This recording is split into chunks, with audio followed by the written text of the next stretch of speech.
Bunny Sukumar combination లో Arya 2 Pushpa the rice తెరకెక్కగా ఈ సినిమాలలో ఆర్య 2 మినహా మిగతా రెండు సినిమాలు హిట్ గా నిలిచాయి. పుష్ప ది రైస్ కు సీక్వెల్ గా దాదాపుగా 475 కోట్ల రూపాయల భారీ బడ్జెట్ తో తెరకెక్కిన పుష్ప ది రూల్ నేడు థియేటర్లలో విడుదలైంది.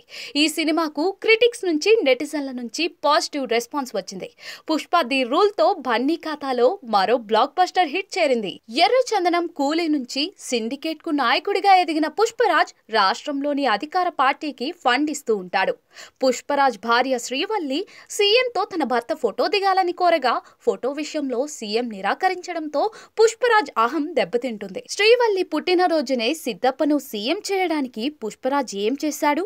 పుష్పరాజ్ ఎర్రచందనం స్మగ్లింగ్ విషయంలో వేసిన ప్లాన్స్ ను బన్వర్ సింగ్ షెకావత్ భగ్నం చేశాడా? పుష్పరాజ్ షెకావత్ కు సారీ చెప్పి ఇచ్చిన ట్విస్ట్ ఏంటి?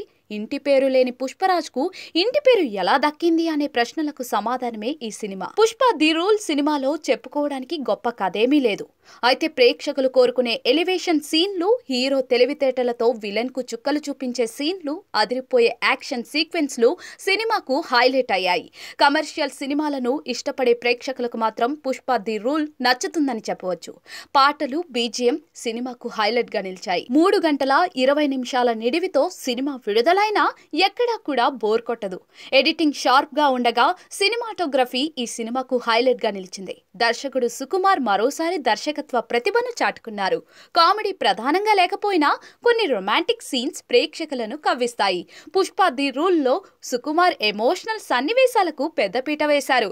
ఫస్ట్ హాఫ్ నిడివి ఎక్కువగా ఉండగా ఫస్ట్ హాఫ్ ను ఒక విధంగా, సెకండ్ హాఫ్ ను మరో విధంగా సుకుమార్ నడిపించారు. సెకండ్ హాఫ్ లో కొన్ని సీన్లు రొటీన్ గా ఉన్నాయని కామెంట్లు వ్యక్తమవుతున్నాయి. పుష్పరాజ్ పాత్రలో బన్నీ నటించారు అని చెప్పడానికి బదులుగా జీవించారని చెప్పవచ్చు. ఫస్ట్ ఫ్రేమ్ నుంచి లాస్ట్ ఫ్రేమ్ వరకు కూడా బన్నీ తన నటనతో ప్రాణం పోశారు. రష్మిక కొన్ని సీన్స్ లో పర్ఫార్మెన్స్ తో డామినేట్ చేసింది. కిస్సిక్ సాంగ్ లో శ్రీలీల శృతి మించి అందాలు ఆరబోసింది. అయితే ఈ పాట ప్లేస్మెంట్ మాత్రం బాలేదని చెప్పవచ్చు. మంగళం శ్రీను, అతని భార్య పాత్రలకు మాత్రం తగిన ప్రాధాన్యత దక్కలేదు. షెకావత్ పవర్ఫుల్ విలన్ గా కొన్ని సీన్స్ లో కనిపించినా కూడా మరికొన్ని సీన్స్ లో తేలిపోయాడు. బ్రహ్మాజీ మాత్రం తన పాత్రకు న్యాయం చేశారు.